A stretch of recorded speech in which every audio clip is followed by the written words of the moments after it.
I heard a statistic from Keith Weed the other day. He's the CMO of Unilever. And I'm sure this is common sense when you actually think about it. But he said the next billion people in the world to come online are going to come online specifically through mobile. And this is a real issue for us. 28% is the figure that mobile smartphones are going to hit in the UK alone this Christmas when there's a surge of sales. That's 28%, which is near 30%, which becomes a bit of a tipping point, a bit of an inflection point. And that means that there's going to be more and more people comfortable with using your services and your products online wherever they are. 5 things, I contend, 5 major things are going on. The level of connectivity in the world, and I'm going to go through each of these, a couple of slides on each. Mobility, the impact of social media, what that means in terms of the war for consumer attention, how we get consumers to engage with our brands, and finally, what all those forces mean for the end of the digital divide and the implications of the end of the digital divide on our businesses. First of all, mobility. Mark mentioned the number of smartphones in circulation next year. 2011, more smartphones globally than feature phones. 2012, and bear in mind we're almost in 2011 now, so 14, 15 months away. The first point is more smartphones than feature phones globally within a year. Within 18 months, more smartphones than PCs. This is interesting. All US internet time condensed into 1 hour, where would that hour be spent? And now we're starting to talk about where our consumers' attention is and where we can engage with them. The blue, the big one, the grey one, is just other, so there's loads of stuff in there, but the biggest one is social networks. So almost a quarter of that hour is spent in social networks. So almost a quarter of all of our consumers' time in the US, and it's a very similar figure in the UK and most of Western Europe, is spent on social networks, blogs, community forums, this type of thing. The computer, an industrial metaphor. My grandmother doesn't want gigahertz, NVIDIA, DVD-ROMs, and so on and so forth. It's alienating, intimidating positioning of the most powerful product in our lives has been positioned as if it's an industrial engineered product. And that alienated significant portions of the community and prevented them from having rich, engaging experience, and meant, as marketers, we were still justified relying on unconnected channels because there's still a lot of people spending time engaging there. However, this year it changed, not necessarily because of the iPad, although the iPad's the first manifestation of it. These aren't computers. These are coffee machines, microwave, they're consumer electronic devices, and that's the difference. My grandmother picks that up, and it's a photo album, it's a book, it's the television, it's a chessboard. These factors, these 5 factors, are heading up to a perfect storm. So people are engaged in channels where we're not spending the money. So they're in connected places, having connected experiences and connected interactions at an ever-increasing pace. What I want to focus on today is to demonstrate how the connected consumer can really help your brand. And the point I want to make is that if we want to understand the impact the connected consumer is having on your brand, then in many ways we've got to ignore the advances in technology, the explosion in platforms that have helped create the connected consumer, but instead focus on the traditional human behaviours that technology and those platforms facilitate. And the point I want to make is that for all this connectivity, for all this technology and advancement, in many ways we've gone back. This technology has enabled consumers to rediscover and reinvent traditional behaviours, traditional ways of working, but on a scale that was previously unimaginable. I'm also very quickly going to, I think, pick Rick's theme up about this idea about how do we get brands to engage with us. And I want to talk about a theory called cognitive surplus and explain and give you 2 or 3 simple strategies of how brands can get their fair share of that cognitive surplus. Let's have a look at how consumers are talking about brands in this connected age. And I want to move right up to the present day and share with you some data that was out this month. and it looks at 3,000 UK consumers, and it says that on average they talk about 70 brands a week, and the vast majority of those brands, of those conversations, are very positive. What always interests me, though, is that within the marketing organisations of many global companies, what they obsess about isn't the big numbers, it's not the positive conversations that happen offline, but they obsess about and focus on and fret about the negative conversations, the small number of negative conversations that happen online. Last year, we did our own proprietary research at RAPP looking into the phenomenon of the trusted stranger, the idea that consumers go online and actively seek out reviews from people that they've never ever met before, and importantly, those reviews matter. And many, many brands recognise the value of taking the trusted stranger to the heart of their site and the heart of their brands. And this is just, as does e-commerce site, reviews all over the place, and I think what they've realised is that actually negative comments are not something to be scared about, but actually something to encourage. Negative comments can actually help the purchasing decision. I think consumers aren't stupid, and they know that every review is not going to get 5 stars, and actually having a review there that's critical adds credibility to the reviews that sit around it. And I think there's another phenomenon around something that's described as a sort of a livable weakness. What actually happens in the purchasing decision when you're close to making that purchasing choice? You look at customer reviews and you say, okay, what's the worst this thing can do to me, and can I live with it? So what I hope I've done today is just put that thought in your mind that actually it's not about technology, it's about human behaviours, and it's understanding that what connectivity has done has reinvented traditional behaviours and traditional ways of thinking. And that actually connected consumers, apart from those odd moments of brand lashes, are actually a force for good, and that if we want to be able to engage with them, well, it's about doing things for and with, by creating these sort of socially creative tools, utilities and assets. Today is really just about sharing the story of what we've been through and what we've learned, and it is a good news story, so I hope at the end of it there's some learnings for you guys. I've been sales and marketing director for Eurostar since 2008. Since 2005 I was sales director, and then on the 11th of September 2008, you may remember there was a fire in the tunnel, in the Eurotunnel, which closed one of 6 sections till February the 23rd. So we had 6 months of limited operation and complete nightmare. And what's amazing is the way we communicated operationally. It wasn't necessarily brand communication. In fact, we took a decision to stop all brand communication during that time. Our brand positioning is all about extending our reach. We don't want people to say, I went to Paris. We want people to say, I went to Paris on Eurostar, which they generally do. You don't people say, I went to Barcelona on BA, but you do hear, oh yeah, we went to Paris on Eurostar. And that's really important to reinforce the brand, is that we feel like we hold people's hand throughout their experiences, and using advocacy to talk about enriching those experiences seems perfect for us. So we recognised there were 4 key areas that people want to experience from all the interviews that we did.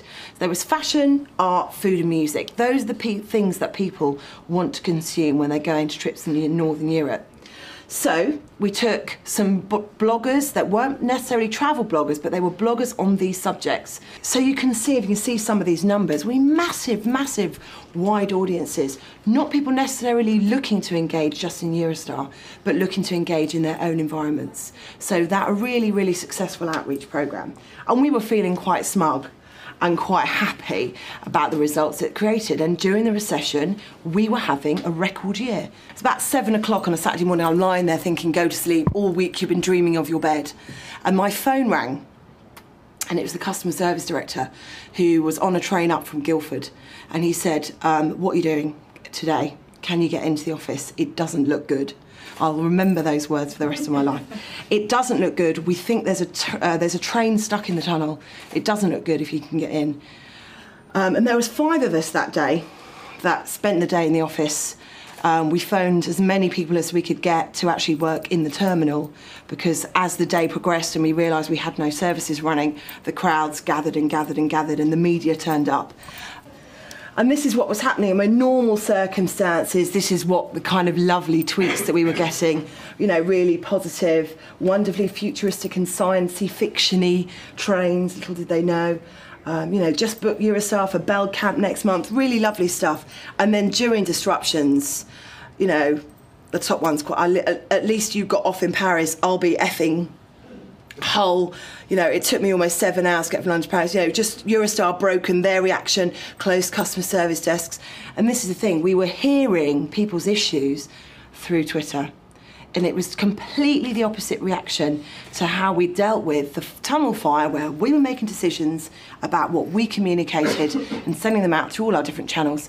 This time, they were telling us where we were going wrong. We were feeding it back to the operational centre, and they were coming out. And it clearly wasn't a quick enough process for communication. I sent an email to JetBlue. I don't know if you've heard of what happened with JetBlue. So JetBlue, an example of a business who had been through a similar issue. In February 2007, they had something like 19 planes frozen to the tarmac. They had a complete disaster, real customer service and operational disaster. One of the things I learned from JetBlue is how to deal with these terrorists, which they call them, which is these really negative bloggers that are trying to create this real negative buzz around your brand. And they said, take them offline, do what you can, just get them out of that arena. So what we did is we went one further, we brought them in. So we had 10 of the most negative bloggers, including one woman who'd set up her own website called Eurostar Fails.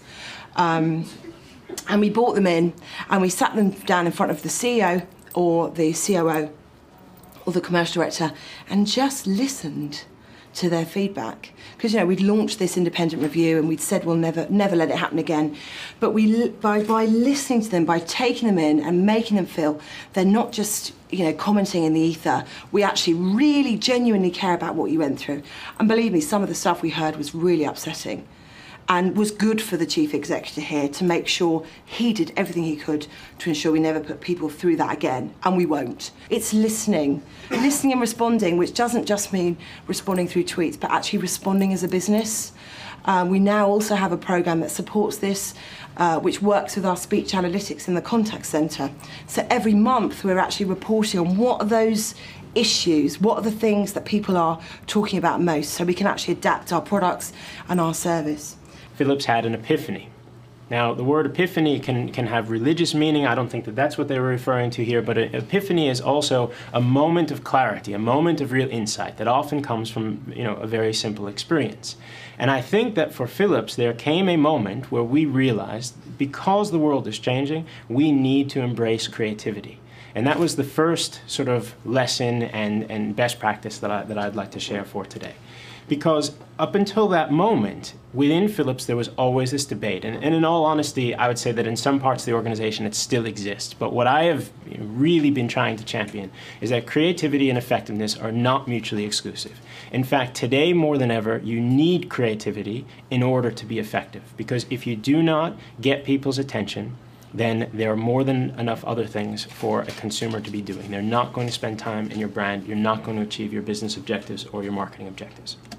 So I said I wanted to talk about the TV business. Let's go a little bit deeper into the journey that we have. The TV business is quite challenging for two reasons. The first is if you ever walk into a store to purchase a television, you see a sea of televisions, this big wall, and all the televisions essentially look the same. There's very little differentiation. And when manufacturers have tried, or brands have tried to differentiate in the past, they do it on technical specifications. But we all know as marketeers that real creativity only comes when you make a choice and you are single-minded. So the second thing that I'd like to say that we learned was it's really important to pick an engagement platform. You have to listen to your consumers. You have to develop deep insights. And from those insights, identify a space that you can own. It's a little bit like a positioning or a category positioning in our case, because we have a mono brand. But something that's really relevant to your target audience, people that really will be passionate about and will want to spend time with your brand. And for us, I'll just very, very quickly go through this. For us, that was all about cinema. Because there's a group of people who, they even call themselves movie lovers. These are people who love going to the cinema. And going to the cinema is unlike any other TV or film experience that you've ever had. We've done all of this research. It's fascinating. Next time that you go to the cinema with a partner, look around you. Because what happens when couples go to the cinema is they walk in holding hands. And they sit down and maybe they put their arms around one another and they lean over and they share popcorn. But within 30 seconds of the film beginning, all of those hands are back into their own laps and people are completely looking forward because you completely lose yourself in the experience. So this campaign did wonders for us in terms of getting Philips back on the map, starting to establish us with this cinema space, and also started to really make a dent in our purchase funnel. But having said that, and despite all the accolades, and despite the fact that we really started to make progress, this campaign was not a success in my point of view. Because this campaign only started to scratch the surface. It understood that you needed creativity. It understood that you needed to integrate the online and the offline world. It understood that you needed to create an engagement platform. But it pretty much stopped then. Because we very naively said, and I remember the debates internally, we're developing this website with this functionality. We need to drive people to our own website. We didn't realize that you can't ask people to come to you, but you need to go to them. Just very quickly, for Carousel, everything went to Philips.com, had to go to Philips.com. From the very beginning, we said the PR and the viral activities we're going to do, we're going to drive traffic to Facebook or to YouTube, and then people will get to our site. We went to where consumers were instead of asking consumers to come to us. So just as a final recap, what are the things that I talked about today? The first was, it's really important to embrace creativity. In this new world, you have to find a reason for people to engage with you. You have to break through the clutter. The second is, you have to focus and pick an engagement platform. Not a feature, not even an individual benefit, but something that you can really rally people around. Integrate online and offline worlds. People don't just live in the digital world, they live in both. Provide relevant and compelling content. We think that content is king and will continue to be king in this digital world. Have a longer term plan in place. Don't just think about launching a campaign and then moving on to the next thing. Always think ahead. Answer any and all comments that are directed to you. Active moderation engagement is important. Never forget your objectives. We're marketeers. We have a purpose here. This isn't just to become famous online. There are enough reality stars for that. We have to achieve business objectives and link everything back to business objectives. And then finally, your communications tactics have to change. If you realize that the world has changed, then you as a marketeer and as a brand manager have to change as well. For most of us, we see the importance in this. But actually, there's a lot of a job for all of us, me included, to convince the business around us that there is a need to do this. At the moment, we don't have an established link or metric between online engagement and effectiveness, whether you're talking in a B2B sense or a B2C sense. Well, I think that measurement, of course, is important. It's my last point of, we have marketing objectives, we have communication objectives, and we have to be able to demonstrate the ROI of all of these activities. I think that the amount of data that is available increases by the day. There are more and more tools that are being offered. There are more and more services that are being offered. But what we have really tried to do is just experiment. We've been able to create pilots and test cases where we can say, this is what has happened in market A that has engaged in these activities, and this is what has happened in market B during exactly the same period of time that has not engaged in those activities. So we're creating our own sort of research labs so that we're able to learn the effectiveness of different tactics. Mark Ritson, who's a columnist in Marketing Week, and I have an argument going on where I say social media is as much about PR and as much about insight gathering, as much about engaging with the consumer where the consumer is, as anything else, and it has to be seen as an integrated package. So you might get insight about NPD, as much as a thing, as opposed to just seeing it in an isolated example. What would you say with the shifts that you see coming to business people and marketing people who aren't yet convinced of the need to engage across all channels like this? I don't come across many clients that aren't convinced of the need to engage across these channels. What I come across all the time is clients who don't understand how to. and are looking for the confidence to use these channels in the most effective way.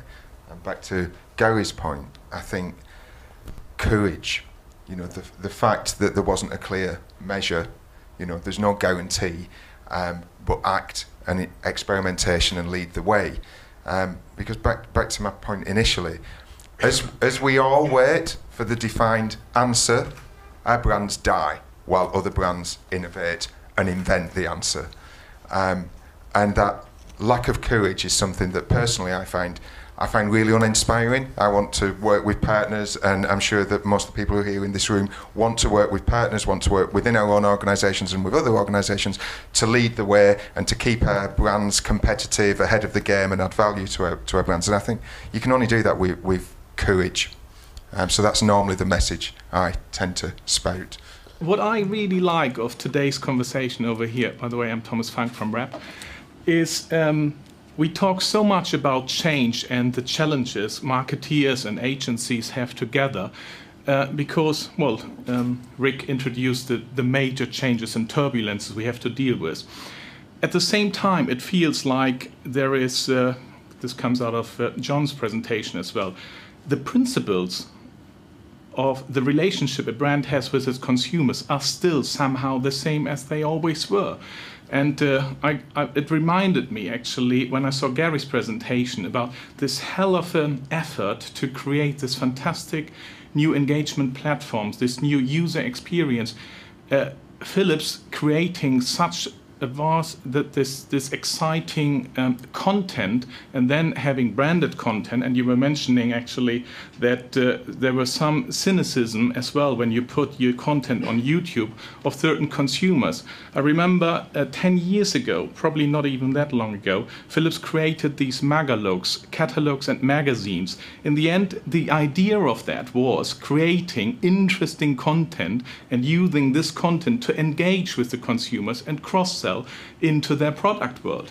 So somehow the principles are still the same. It's still about creating relevant content, exciting content, and at the same time have it as a branded content. We've always been in the business of creating content that's going to be engaged with, but now there's the interactive thing, and you have to have the conversation. And I think you have to look. I sat in front of 12 travel marketers for a roundtable we did just recently, and I said to them, how many of you have a really, really good, solid metric by which to measure social media success? And nobody put their hands up. I then asked them, how many of you are going to at least double your investment into social media before the end of the year? And they all put their hands up. So things are changing because, yes, there's a need for ROI and accountability, but there's also a need for engagement. And I think the engagement part, the interactive part, the part where you call speed, what I call is having to have a conversation rather than just sending anything out. That's key.